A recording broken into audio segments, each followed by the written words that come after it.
This Is My Choice is a piece of work that's funded through the Self-Management Impact Fund, which the money comes from Scottish Government and it's overseen by the Alliance. And really, we sought this bit of funding because for a long time, people coming to the service had recognised that they had issues and those issues had been there for a while. And it may be that they were going to stay there for a while longer. And people didn't want to spend their whole life having to come to services all the time. They were feeling anxious or feeling depressed. People wanted to learn, how can I learn to self-manage some of these symptoms myself? That's not to say that people might not need support at different points in their life, but on a day-to-day basis, how can I acquire skills to learn to live with this condition without it ruining my day? So we spoke to people over a period of about 2 years about what's the type of things that you think would be helpful. And what people came up with was a range, starting with informal ways to engage, because sometimes it's quite scary for someone who doesn't believe in themselves to actually come through that door, to then find themselves sitting down with a complete stranger and having to share things that they find really uncomfortable was just like, no, I don't think I want to do that at all. So people suggested, well, what about some informal groups? So we looked at that a bit more because we are very committed to the principles of co-design and co-production, and we came up with things like the Mood and Music Group and the Craft Cafe, which is ways for people to come to cope, get to know a little bit about us, but you're not sitting in the room with somebody on a one-to-one basis. So you're getting out, meeting other people, finding out a bit more about the service, but it's very relaxed, very informal. First time I walked in the lane, I was to come to cope. I was nervous, really, really anxious. Actually, several times decided to turn back. But I met someone who talked me into coming to come in and get help. And I am really glad I did. But it was a very, very stressful, anxious time. I thought it was going to be like a wee room, just a tiny wee room with a table with a couple of chairs, like a wee waiting area, right? Not even as good as your doctor's surgery or anything like that. By God, when the door was open, what a shock I got. It's like a wee house, just like from home to home. I was like, my God, it was nothing like what I thought, and I thought it was going to be really, really clinical. You were just going to be like a number, but no, nothing like that. Though I was really, really bad. I was like, my God, what is this place? I'd never been in anything like this before in my life. I was like, my God, this is so different from what I'm at, because you can't. You imagine all sorts when you're at the back of that door before you even press that bell, and you've not got a clue what you're walking into. But you visualise all these places like doctor surgeries, dentists, waiting rooms and all that, and you think it's just going to be something like that. And then you get one hell of a shock when you open that door.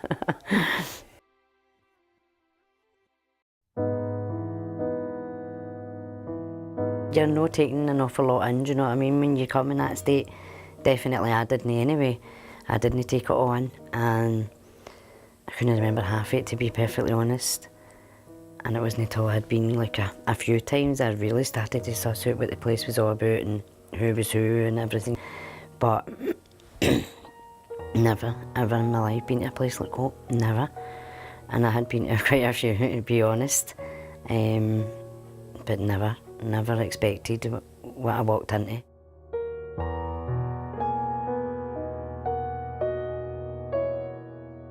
My name's Andrew. I came to Cope originally in 2014 in the month of June.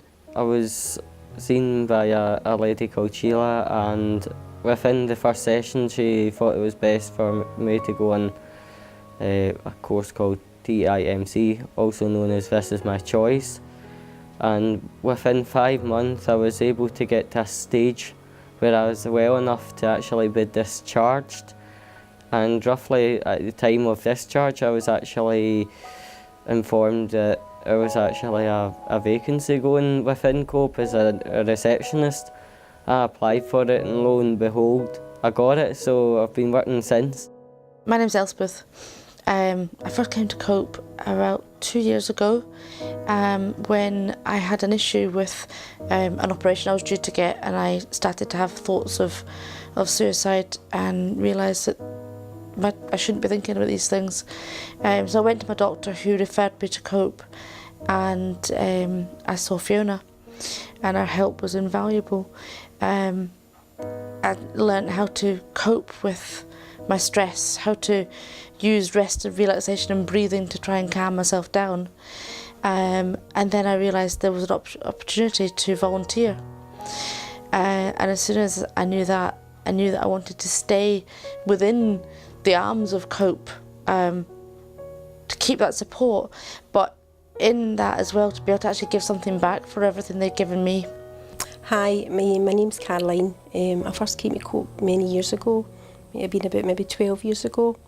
When I came with suffering from depression and anxiety, and had left a job through stress.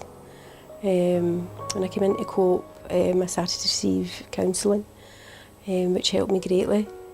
But because I'd always been really proactive, one of the workers at COPE had suggested would I want to help run a women's group. And I says I'll give it a wee go. I'd never done anything like that before, so it was a new challenge for me. Over the years I've created a lot of work at COPE, which I've been very appreciative of. Working with groups, learning about stress management, and taking that out into the wider community. Working with older adults, working with children in schools. So my workload has increased, and I'm doing the work that I love to do. Can I say the first time I came, about nearly 18 years ago, my head wasn't in the right place at all. The help was there, the help was definitely there. I got a lot of counselling, I got a lot of help and support, I got a lot of tools to work with, but my head wasn't in the right headspace, to be honest, and I couldn't take it all in. And I decided, which was a stupid thing on my part, I realise that now, but didn't know at the time, to just go out, and because I'm thinking this is not going to work for me, this is not working for me, I'd be as well just out trying to do things for myself, but it doesn't work. And more than 10 years, I think it's way more than 10 years later, I had to come back to COPE a second time, and thankfully my head was in a wee bit better headspace at the time, and when I came back it was all changed. It wasn't just counselling and like drop in and this, that and the other. There was something called My Choice, and loads of different things were going on, and there was new therapists and everything that hadn't been here before, and I'd never tried therapy. And I went to the therapy for so long, and then started getting involved in all the different groups and everything that were on. And I feel that's what's done it for me, a combination of getting involved with all the groups, getting as much as possible out of everything, and going on courses and things like that in COPE as well, and all the therapy. I think a mixture of it all.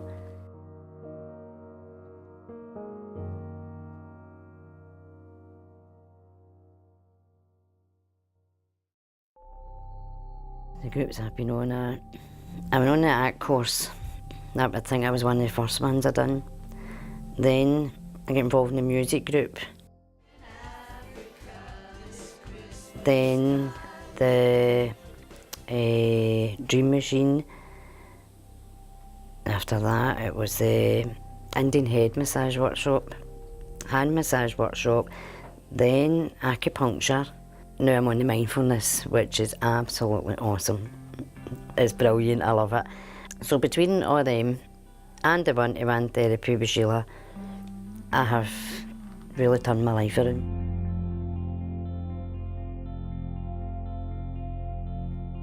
So the Dream Machine is essentially, it's an ambient experience. It's a space, a safe space that anybody can come in, any age, any gender, any background whatsoever. You can come in, and the idea is it's a safe space for you to relax within. You're with other people, but there's no need to feel the need to converse. You can just sit back, you can relax. There's nobody directing you, there's nobody telling you what to do. You can do what you need to do, or enjoy it in any way that feels natural to you. The purpose of it is purely just that. It is just a space for you to switch off or tune into something that's not your day-to-day stressful or mundane or all the kind of the things in life that can drag you down. Instead, it's a space that you can just go on an adventure. You can experience nice new images. There's some beautiful music. It's designed specifically for the sessions, and so yeah, it's just a space to let go of whatever your reality might be at that moment, and for 1 hour, go on a wee adventure. Go on a nice little ambient and relaxing, pleasurable experience, and then when you leave, hopefully whatever you've had in that hour will help whatever you've got to deal with when you come back to this reality, you know. The idea is you're surrounded in light, you're surrounded in different colours which is specified to the types of music, you're surrounded in different effects, and the images themselves are inherently triggered by the music as well, so that for me anyway, the way I've designed them is they're linked in. So it's images of nature, it's images of like I say, colours, some of it is more abstract than others, quite a lot of kind of themes of change, of seasons, of space, of underground, just taking you on an adventure, almost like, you know, when you watch a David Attenborough on a Sunday afternoon and you can go into that world for an hour. Quite similar in this. The idea is it's not necessarily a very obvious narrative, but it's just nice, beautiful images from nature, from the universe that can help you maybe think about nice things in the world or nice things in your life.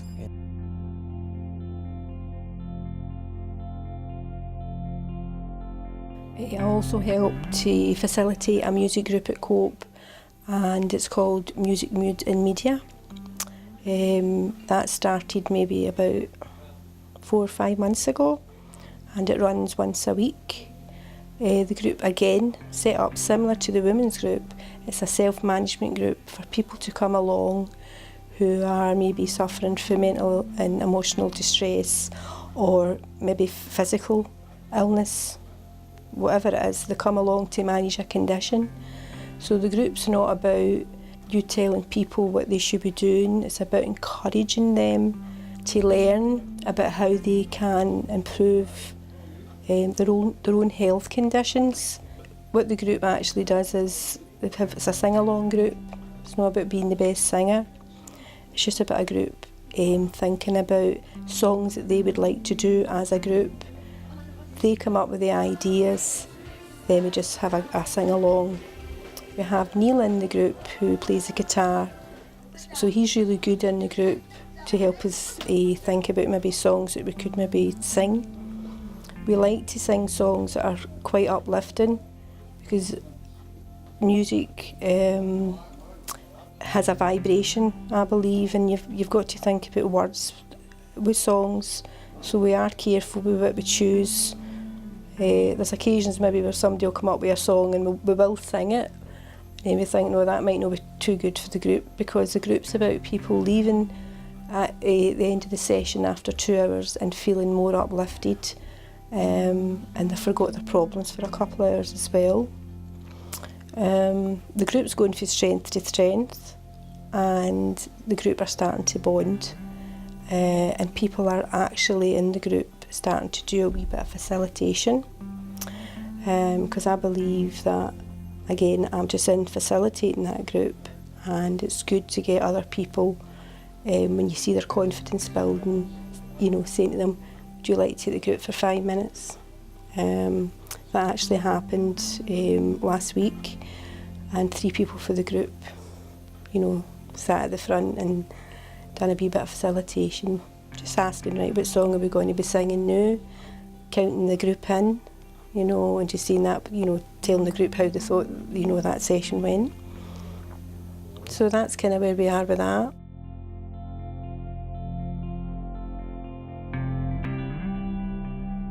I've now found myself, through volunteering, I'm now an associate with Cope, and I run my own craft cafe where people come in as a therapeutic measure to do various different crafts, from quilting to recycled bottle. We've got I think we're going to do with recycled bottles, where make them into flowers and things. So we do a wide variety of things,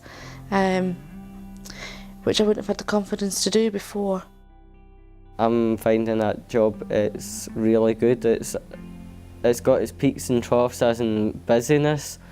I'm confident enough to handle all the situations that are arising within COPE. I've had no problems with stress or anything else, and I've been able to sort things out very efficiently. Well, I would say the acupuncture, the hand massage and the Indian head massage are kind of similar because they all helped me to relax. They all helped me with my pain. And the acupuncture, because I was getting hit more regular than the other two, helped with my sleeping pattern and my appetite. And get over my fear of needles. They helped in a lot of ways, and helped me to socialise as well, because me being so anxious and everything, at one time if I sat in a room with 3 or more people, I was a nervous wreck. So it's helped with anxiety as well. And if somebody told me that a year ago I was going to Scottish Parliament, I'd have been like, no way am I going on that bus to go to it. No, I wouldn't have. That's through coming to COPE and getting all the help and support and building up my confidence and everything through all the groups. That's another thing, it was the great confidence builder as well, being involved in all the groups and with all the people. And I got on that minibus, and none of the closer friends that I've got to COPE, none of them were going. This was a lot of people I didn't even know, and I couldn't believe I actually got on that minibus and I went to that Scottish Parliament, and we had a great time, thoroughly enjoyed it. Second time we took the train, which was a big thing as well, because at one time I would never have went on a train. There was only actually myself and 3 other members of COPE that were there, and there was about 80 to 80, I think Kathleen said 80 to 100 people, and I actually told them a wee bit about my journey through COPE, and I couldn't believe I was talking in front of all these people. I couldn't believe I was sitting there and not even one bit nervous talking in front of all these people. I think that's what shocked me the most, is my level of confidence since I came to COPE. My anxiety level, for a start, has calmed right down to almost nothing, to be honest. At times that I'm not getting anxiety at all, and I've had anxiety my whole life, and my confidence is through the roof.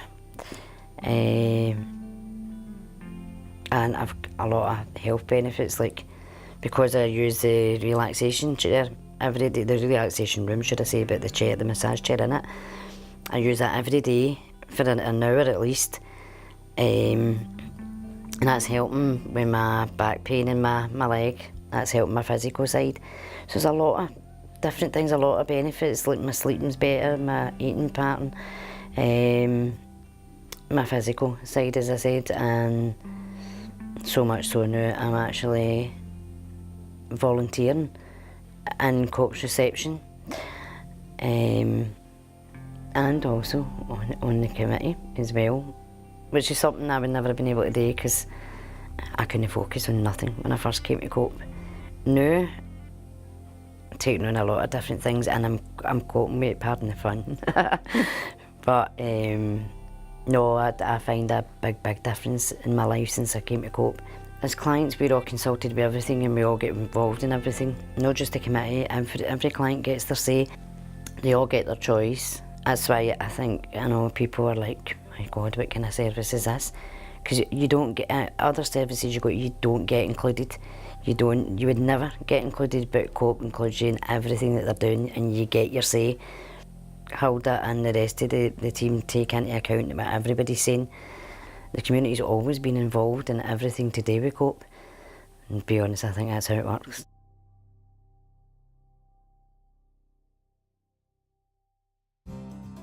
My hopes for the future are, well, one, I'm taking driving lessons.